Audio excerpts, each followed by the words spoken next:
Así que yo invito a la gente a recapacitar porque los sacramentos no son para todos. Lo que significa dejar sin sacramento a casi todas las grandes familias de Quilpué. Y que no se va a permitir. Claro. Dame un segundo. ¿Qué pasa, amigo? No se puede grabar acá adentro, No se puede. ¿Por qué? porque esto es el recinto privado. Sí, pero no estamos grabando esto, grabando el caballero ahí. Por eso no me acerqué para interrumpirle. Por eso le dice la señora que no me interrumpa. ¿Usted trabaja acá? Sí, ¿Es de la iglesia? de la iglesia. Perfecto. Bueno, hay que saber Claro. que la iglesia no ha cambiado mucho. Bueno, gracias. Pongámoslo aquí frito, sé que frito sí se puede, yo supongo.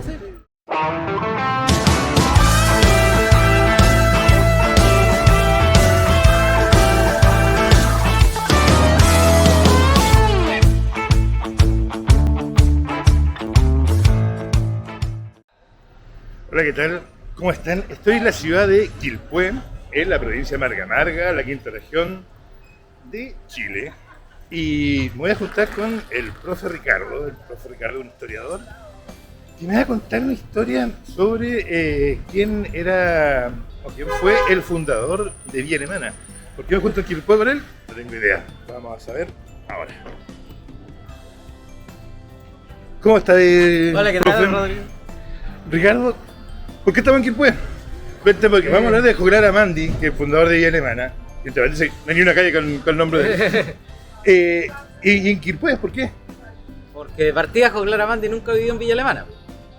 Pero ya son las cosas raras que tiene esta ciudad. Claro. Oye, ¿y por qué estamos acá en Calle Blanco? Porque justamente acá en Calle Blanco, más o menos como a la segunda, tercera cuadra, tenía su casa Don Buenaventura.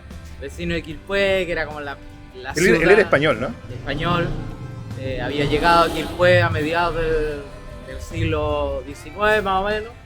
Había estado viviendo para Valparaíso, después estuvo acá en Quilpué. Bueno, siempre la gente que llega del extranjero a Valparaíso busca el campo en ese tiempo, siglo XIX. Y este era campo. Estamos hablando de 1700 y algo, 1800 y... 1850, 1830, por Yo ahí. era chico. De partida aquí, en la esquina que estamos, que es calle Racer, y aquí empiezan ya los extramuros de Quilpué, pues ya para allá Aquí se acababa Quilpué. ya se ha acabado y empieza el camino que nunca fue pavimentado, fue de tierra, se empieza a hacer más angosto, huella de carreta, huella de caballo, hacia arriba, hacia Marga Marga. Ya está. Estaba hablando de, claro, que esta cuestión cuando uno todavía no se sentaba en el poto. Claro. Más Sí, viejo que eso. Sí. Oye, vamos a copuchar hacia el centro, que tengo entendido que pasa algo y tiene que ver con la iglesia. Así es. Contadme. Buenaventura era un personaje, bueno, de partida era un comerciante, se instaló con comercio en Valparaíso, después se vino con el comercio acá, incipiente, floreciente que había acá, que era muy poquito, que estaba cerca de la estación prácticamente, era como el núcleo urbano de Quilpué. Sin el tren Quilpué, siempre hemos pensado que Quilpué sin el tren hubiese sido como Olmué, como Tabolango, una cosa Nada, así. es un pueblo de paso. Un pueblo de paso solamente. El tren es lo que le da la dinámica. Y bueno, él siendo comerciante y teniendo un capital,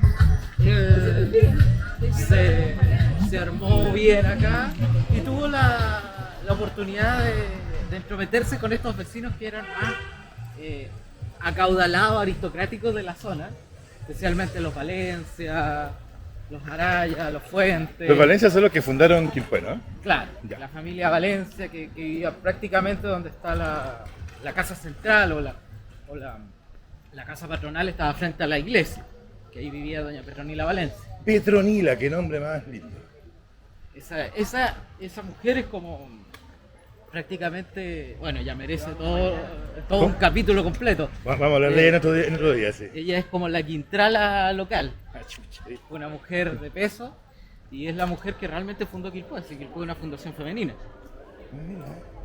Que no se ha querido reconocer, bueno, eso es otro cuento. De ahí viene, ¿no? Claro. Ya, pues, entonces este caballero se juntó con toda esta gente y logró posicionarse súper bien, que fue parte de los vecinos importantes, y los vecinos importantes... Vecinos con voto. Los vecinos con voto y los vecinos con voz y voto. Y decidían las cosas que pasaban en la ciudad. Claro, y eran siempre los que iban a misa todos los domingos. Era muy importante ir a misa en esa época. Claro, tú no recibías los sacramentos, o no eres católico en ese tiempo, estamos hablando de 1860, 1880, no eres persona prácticamente, no eras no valías. un individuo dentro de la sociedad. Entonces él bajaba por acá, se iba a la iglesia, que en esos tiempos era una pequeña, 1881, más o menos, 1860, más o menos una pequeña capillita que estaba en el medio del terreno, más atrás de lo que es la iglesia. No era esta iglesia grande que vamos a ver ahora. Nada. No estaba en el medio, perdón, me equivoco. Estaba más adelante, donde está más o menos, donde estuvo por muchos años, ahora se cambió, la gruta de Nuestra Señora del Rosario. Estaba a esa altura y atrás se empezaba ya a construir una iglesia bastante interesante, que es la iglesia de las Dos Torres. Mira. Una iglesia grande que tiene 2 torres y que se cayó definitivamente en el terremoto de 1906. Gran terremoto grande. Terremoto, se dejó prácticamente la escoba, se cae esa iglesia y se construye una muy parecida a la que tenemos ahora, pero era la base abajo era de concreto y la torre era de madera y mucho más baja. Y esta se construye después del 85 ya se construye esta torre grande. Entonces él venía a esta pequeña capillita de pueblo, capillita básica. Yo creo que casi a la usanza de cómo Petronila mandó hacer o rehacer la pequeña iglesia que ya existía en los tiempos de su padre. Porque ella dice que en un minuto que su padre, que era devoto de la Virgen del Rosario, ellos venían de Puchuncaví, su padre que se estableció acá en el 1760, 1770, había construido una iglesia que estaba prácticamente en 1810 en ruinas y ella dona la cuadra de terreno, que no es la manzana, pero una cuadra de terreno para la iglesia y se arma la pequeña capilla. Es la que después obviamente se cayó en el terremoto de 1822, se cayó en varios terremotos más, pero más o menos se reconstruía así chiquitita. Bueno, el pueblo no daba para más en todo caso en ese tiempo. ¿Qué pasa con esta iglesia? A ver, en esa época los curas y la iglesia en sí tenían mucho poder. Tenía mucho poder, influía, se tomaba mucho en consideración la opinión de lo que decidía la iglesia. ¿Qué pasó con el cura de esta iglesia que nos lleva a hablar de hoy día de Juan Aramandi? Mira, el asunto es que la cuadra, como te decía, que se donó de la iglesia, llegaba hasta prácticamente acá, hasta la zapatería. La calle Balmaceda no existe, Claudio Vicuña tampoco existe. Entonces, Un poquito más allá para que podamos mostrar y no interrumpamos ya. Todo esto era la cuadra de la iglesia. La iglesia estaba donde están las palmeras, un poquito más atrás, adelante de la actual, la capillita chica, y todo esto era una plaza. O sea, un lugar heriazo en realidad, no era una plaza, no pensemos. Claro, una plaza como la que uno sabe ahora ya. Claro. Entonces, la gente que bajaba de Marga Marga, que venía por el mismo camino que hicimos, por Calle Blanco, bajaba de Marga Marga y tenía que llegar a la estación para dejar sus productos, etc. Tomaba, consideremos que la iglesia está un poco más adelante, no hay ninguno de estos locales, tomaba el camino oblicuo y pasaba por la plaza y llegaba a la estación fácilmente. La estación estaba donde está ahora el paso a nivel de General Velázquez. Perfecto. Ahí estaba. El puente Carosi ese que claro. también, Ahí estaba. Pero un día, en 1879, 80, 81, más o menos por esa fecha, al cura de acá de la iglesia de Quilpué, que dependía de Viña del Mar en ese tiempo, se le ocurre cerrar la cuadra. Dice, no quiero que pase más gente por acá, y se le ocurre cerrar la cuadra. Esas cosas de cura. Esas cosas de cura, que esta cuestión es mía, etcétera, y ya, nadie más. ¿Y qué pasa? La pelota es mía y Claro, y me la llevo para la casa. El Cristo es mío, yo hago con lo que quiera. Claro. Y crea un problema en la población porque la gente, en vez de darse el camino fácil para llegar a la estación, ahora tiene que darse toda esta vuelta por Portales, llegar prácticamente a lo que es Los Carreras actualmente y bajar casi por Aníbal Pinto, por Vicuña Maquena. Había que hacer una vuelta bien guatona. Claro, entonces era. Había un cementerio aquí mismo, ¿no? Pero está al otro lado. ¿En qué parte? Está donde está Claudio Vicuña, donde está la calle Claudio Vicuña, está donde estaba la fiambrería alemana, el Banco BCI, todo eso, hasta la calle Baquedano. Ya, perfecto. Vamos a ver. Hasta ahí estaba todo el cementerio, al lado de la iglesia, obviamente. La primera tumba que hay es de 1830. Y es un entierro de una persona también de apellido Valencia, porque era una capilla privada, entre comillas, en un minuto. Privada que después fue pública. Entonces se le ocurre al cura cerrar todo esto, cerrar cementerios, cerrar plazas, cerrar todo. Y los vecinos los grandes vecinos de Quilpué se empiezan a enojar porque tienen que darse una vuelta muy larga para llegar a la actuación. Y no se le ocurre nada mejor Los que vienen a ir a la iglesia. que demandar al cura. Y lo demandan, le hacen una demanda ante la... Sí, toda una cuestión, un hecho inédito e insólito para la época de mandar a la iglesia. Claro, lo demandan ante la gobernación de Limache, después ante la intendencia... No, primero lo demandan ante la intendencia de Valparaíso, que se declara incompetente. No me meto en tonteras. Yo no me meto en estas estupideces, así que chao. Así que van a la gobernación de Limache, que era la que llevaba las riendas acá, porque Quilpué administrativamente, civilmente, dependía de Limache. De Limache, pero la parte... la gobernación era de Limache. La gobernación era ya, de Limache. perfecto. No éramos comuna en ese tiempo acá. Entonces, éramos un pueblo dentro de Limache. Entonces van a de Limache y en Limache se tramita todo este juicio. Ya, todo bien, el juicio lo iban ganando estos vecinos, el cura iba a tener que sacar las rejas.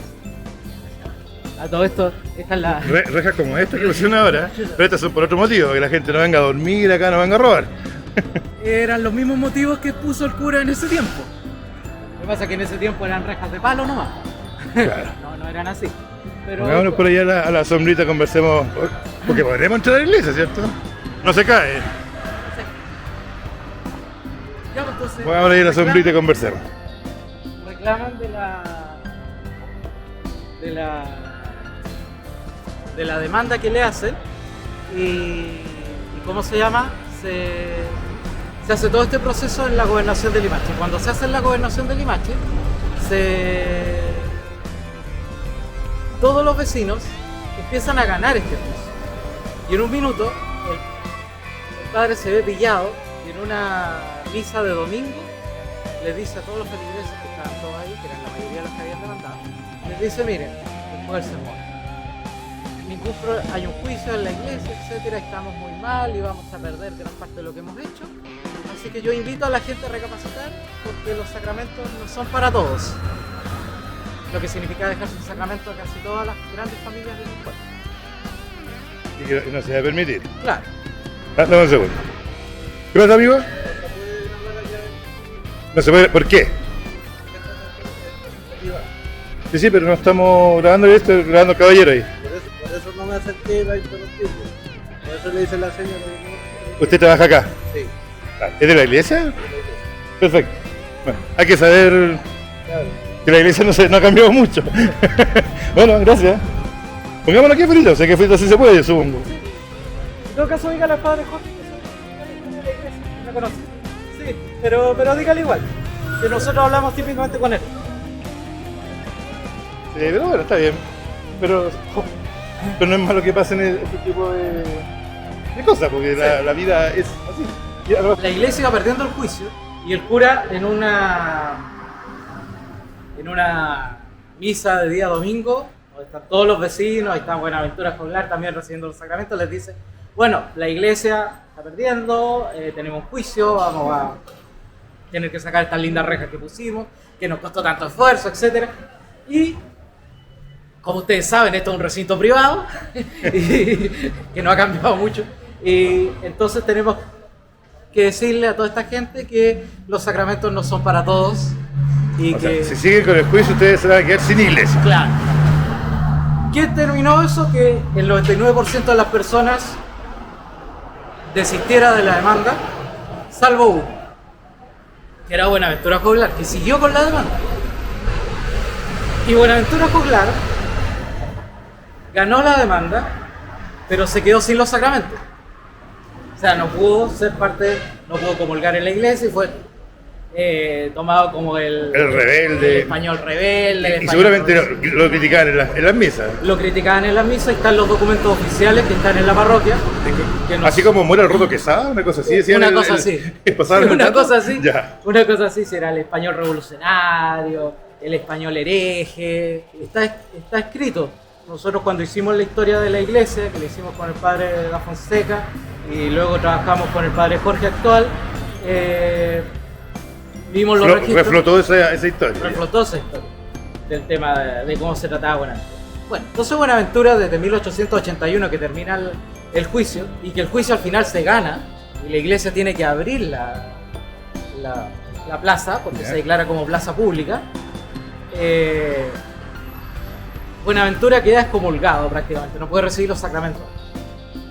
Entonces queda en una situación media extraña. Que lo complicaba, por supuesto. O sea, no tener religión, no tener sacramento en esa época era un muerto en vida. Claro.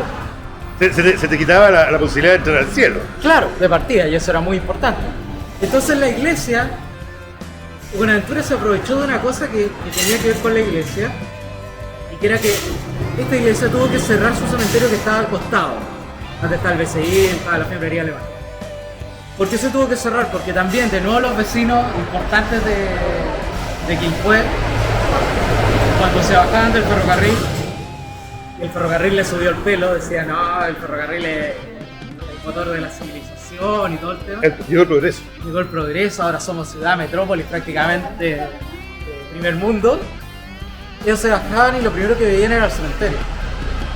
Entonces dijeron, hay que cerrar este cementerio. No puede ser que nosotros lleguemos a la ciudad, porque veían que todavía esto era una ciudad en 1850, 1860, que era un pueblo. Lleguemos a la ciudad y veamos un cementerio. Y tengamos que cruzar casi por el cementerio. Claro, y tenían que cruzar por el cementerio, entonces no, muy feo. ¿Cómo se le ocurre? ¿Qué iba a decir el turista y el veraneante que viene de Valparaíso? Ya estaban pensando en los argentinos. Claro. Entonces dijeron ya, un tema firme y cerramos. A la Intendencia de Valparaíso, que esta vez dijo que sí, esto fue antes del juicio. Se cierra el cementerio. Se cierra el cementerio. Y quedó el cementerio cerrado, pues, y votado. Pero generaba también un punto negro dentro de la ciudad, que era un terreno botado del cementerio. Y ¿qué hacían con los muertos? Uno, ¿qué hace con los muertos? Y dos, que cuando de nuevo los mismos vecinos decían, lo que pasa es que uno pasa por Quilpué y se encuentra con perros, sacando huesos de los muertos. Los perros pasaban con un fémur ahí en el hocico. Ya, me lo imaginé. Con calaveras. Yo imagino los perros con las calaveras puestas en las cabezas, una cuestión así.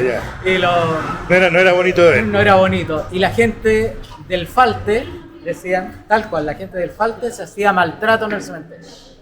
O sea, la gente del bajo pueblo mantenía relaciones sexuales dentro del cementerio.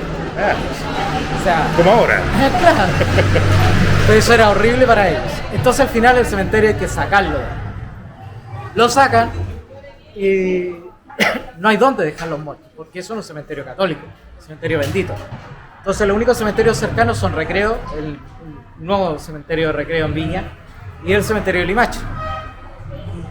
Ya en 1870, José Fuente había donado un terreno en el Belloto, altura del Paradero 3 hacia el sur, donde se hizo el cementerio laico. Pero era estatal, laico, no se podía enterrar un alma católica. El cura al final bendijo un pedacito, etcétera, pero fue muy tardío. Claro, para que se enterraran los amigos de él. Claro, una cosa así, porque era muy chiquitito el pedacito. Y entonces esto había que trasladarlos a Viña o Limache. Entonces la iglesia tenía problemas de dónde hago mi cementerio. Y Buenaventura aprovechó ese que tenía ojo, hay que decirlo. No, sí, el compadre tenía ojo. Aprovechó. Porque él ya había comprado Villa Alemana, lo había loteado, lo había vendido, ya. Estaba en todo ese proceso de agente inmobiliario. Entonces dijo, date, me compro un terreno en el Belloto, Baden Powell al fondo, donde no había nada, porque eso no es nada. ¿Dónde está el actual cementerio de Quilpué? El actual cementerio de Quilpué del Belloto, San Carlos de Borromeo. Pero vamos a verlo. Ya, vamos para allá.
¿Pero es de la Carmen Valencia, la fundadora?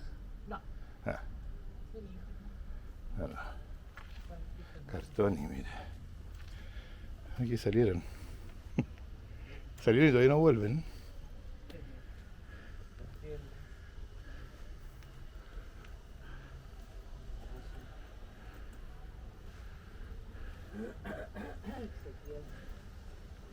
Salvo que haya sido una de las lápidas, sean en el fondo que puedan similares, eso también. Simonetti, presente de Quilpué. Aquí está. Ah, no, pero este no es el que se murió en el terremoto, este es el que era director de obras de la Municipalidad de Quilpué. El Buenaventura II, que es el director de obras. Pero familiar del... Sí, pues era hijo también, se tenía un montón de hijos.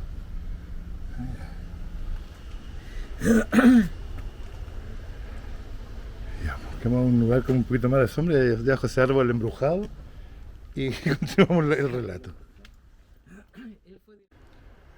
Ricardo, llegamos al cementerio de El Vieto, este es el cementerio municipal de Quilpué. Y este, no es municipal. ¿No es municipal? No, es de la parroquia. Es de la parroquia, este de es la el cementerio parroquial. El cementerio parroquial. ¿Cómo la iglesia se hace de este cementerio? La cosa es que, como te decía, en un minuto no había cementerio aquí fue y la iglesia necesitaba un cementerio. Ya era parroquia ya. Y pucha, la iglesia estaba en ese problema de dónde tengo un cementerio. Y Buenaventura, para salvar sus pecados y ganarse la vida eterna, dijo, esta es la mía. Para salir del lado oscuro. Para salir del lado oscuro, dijo, es la mía. Listo. Compró un terreno en las afueras. Estamos en el sector ¿Este terreno? del Belloto para Aero 17, donde no había nada. Y compró un terreno a muy bajo costo. Dijo, aquí instalamos el cementerio y se lo regala a la iglesia. Y la iglesia Eso compró su entrada al cielo. se compró su entrada al cielo, se lavó los pecados y ahora va Era el hijo directo predilecto. al paraíso y es el hijo predilecto de la iglesia y ahora es un gran hombre de nuevo y es un buen vecino de Quilpué y una persona respetable. Ya no está excomulgado. Ya no está excomulgado. Podría entonces podría haber sido enterrado en un cementerio católico. Católico. Y aquí quedó. Y en este cementerio. Aquí quedó en este cementerio. En su propio cementerio. En su propio cementerio quedó él, bueno, están sus familiares, está todavía la tumba de Buenaventura II Joglar, que fue el primer director de obras que tuvo la Municipalidad de Quilpué. A él le debemos la conformación urbana actual de Quilpué siglo XX, se la debemos a él falleció en 1922. Y Buenaventura, el padre, estuvo acá, enterrado, hasta que en algún minuto lo deciden trasladar y se lo llevan a Villa Alemana.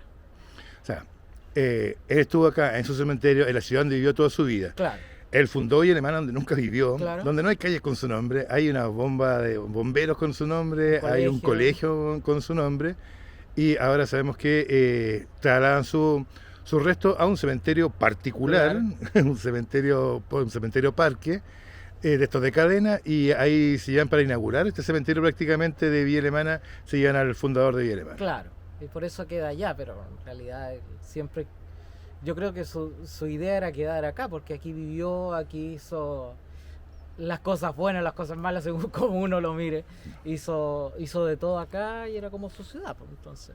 Oye, si alguien que está viendo este video sabe por qué razón, quién autorizó, en qué minuto de la historia se fue trasladado Joglar Amandia al cementerio de Villa Alemana, pónganlo en los comentarios, que va a ser súper importante esa resolución. Y ya que estamos en esta pausa, acuérdense de suscribirse al canal, que es importante para que seguir creciendo. Ricardo, hemos recorrido el cementerio, nos enteramos un montón de historias entretenidas y ricas y sabrosas de esto. ¿Podemos seguir repitiendo este tipo de tónica en la medida que tengamos tiempo? Sí, pues, hay harto que conocer acá en la zona, tanto del Belloto como de Quilpué, Villa Alemana. Los Perales me gustaría ir a darme una vuelta a conocer. Los Perales también tienen harta historia. Incluso frente a los Perales, según la investigación de un buen amigo historiador, debería estar el primer asentamiento, un gran asentamiento incaico que fue reconocido por los españoles en algún minuto, que fue comuna. No, se supone que los incas no llegaron hasta acá porque llegaron hasta el Maule. Los incas supuestamente habían llegado hasta como por aquí, no dijeron de ahí para allá a Chile. Claro, pero llegan hasta el Maule, y aquí tienen un lugar importante en la Callanca de Quillota, que es el centro cívico importante que existe, que es Quillota, donde viene el Camino de Chile, donde se instalan varias cosas. Pedro Valdivia por algo instala la Casa Fuerte de Chile en Limache para evitar el robo de oro dentro de lo que es Quillota y el Valle de Margamarga. Hay material entonces. Hay material. Súper. Te quiero dar las gracias por este recorrido. Nos paseamos un poquitito por Quilpué, por algunas zonas, mostramos algo, contamos la iglesia, contamos una historia que era súper entretenida y yo creo que muy poca gente conoce, así que te doy las gracias por tu tiempo y por contarnos esta historia a todos los seguidores y suscriptores de Villa Lejana. No, las gracias a ti y también a toda la gente que esto lo difunda. Esa es la idea, que todos conozcamos de la historia y la podamos contar a otros para que no quede así Porque genera arraigo, genera Claro. sentido de pertenencia y uno quiere más su ciudad cuando sabéis más o menos Justamente. algo de su historia. justamente. Gracias, compadre. Maestro, Que esté muy bien. ya pues. Chao, chao.